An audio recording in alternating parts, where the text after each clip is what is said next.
এই প্রশ্নের উত্তর অলরেডি অনেক জায়গায় দিয়েছি, বলেন আবার বলেন।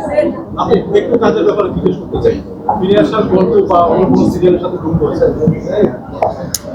এটা যদি যুক্ত হয়ে আপনারা জানতে পারবেন, এখনো আসলে বলা যাচ্ছে না। আপু আপনার বক্তব্য আসলে জানতে চাই, কারণ এই যে জানার আগ্রহটা থাকুক, এটা ভালো।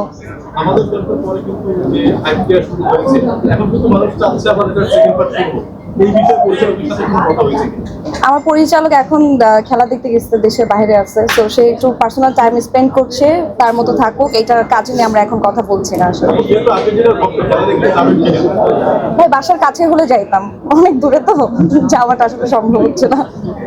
আপু সবাই কিন্তু আপনারা এই যে আমাদের গল্পের পরে আপনাকে বড় করতে চাচ্ছে, বড় করতে আসবেন কিনা বা কোনো ভাবনা আছে কিনা? ভাই এই প্রশ্নের উত্তর অলরেডি অনেক জায়গায় দিয়েছি। তো বড় পর্দায় যদি আমি আসি, অফকোর্স সবাই জানবে। এখনো যেহেতু কাজ করছি না, তো নতুন করে বলার মতো কিছু নাই।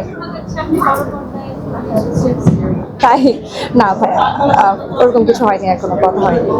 That's it. আই থিঙ্ক আর কোনো প্রশ্ন আছে আর দরকার আছে? একটু জানতে চাই, এমপ্লয়িজের প্রোগ্রামে সবার সাথে আগে কথা বলতে দেখা গেছিল, তারপর থেকে গুঞ্জন উঠেছে যে সেকেন্ড পার্টের সাথে নেক্সট ইভেন্ট আপনি হতে পারেন, এরকম কোনো কথা বলছি? আপনি তো বললেন এটা গুঞ্জন, তো গুঞ্জন তো গুঞ্জনই। তো গুঞ্জন গুঞ্জনের মতো, সত্যতা হলে সবাই জানবে, অফিসিয়ালি জানানো হবে সেটা। আপনাকে নিয়ে আমাদের নিউজ চ্যানেল থেকে শুরু অনেক জায়গায় একটা নিউজ করেছে যে আপনি সিনেমা সাইড করেছেন, মেয়েদের সাথে হ্যাঁ, করেছেন, কতটুকু সত্যি? হৃদয় ভাইয়ের সাথে আমি অসংখ্য নাটকে কাজ করেছি, সিনেমা এখনো আমার কথা হয়নি। আই থিঙ্ক ভাই এই পর্যন্তই, ভাইয়া দাঁড়িয়ে আছে, ভাইয়ের সাথে।